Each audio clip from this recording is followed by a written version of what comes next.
Could the entire game be based on the novelty of an unusual mechanic?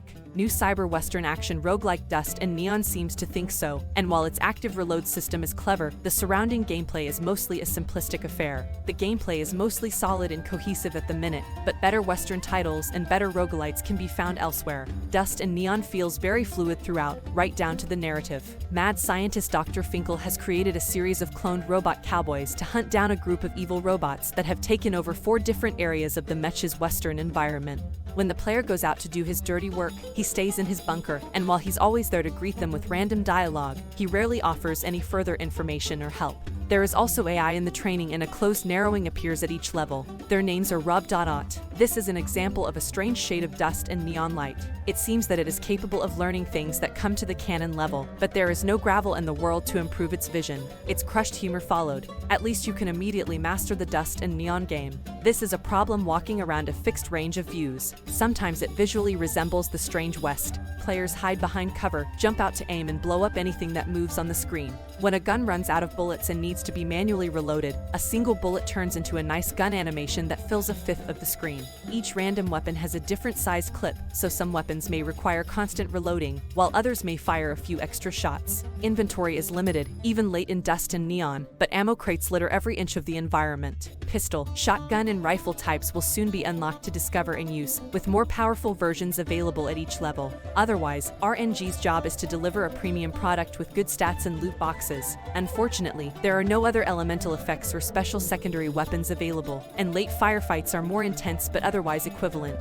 Most of the roguelike system is found and explained here, including permanent unlocks, base and character upgrades, and some expensive optional randomizers that give small buffs and debuffs to certain missions. Taking a closer look at its genre, Dust and Neon reiterated what players could expect, but also showed its limitations in terms of world structure, quest variety, and pointless XP giggles. Dust and Neon's maps are not procedurally generated, and the written weapon descriptions are dry placeholders that were never updated for the full version. Each one is a random, uninteresting, and sarcastic joke about the role of guns. Dust and Neon's mission types are also completely uninteresting and can take forever to beat except for the train attack.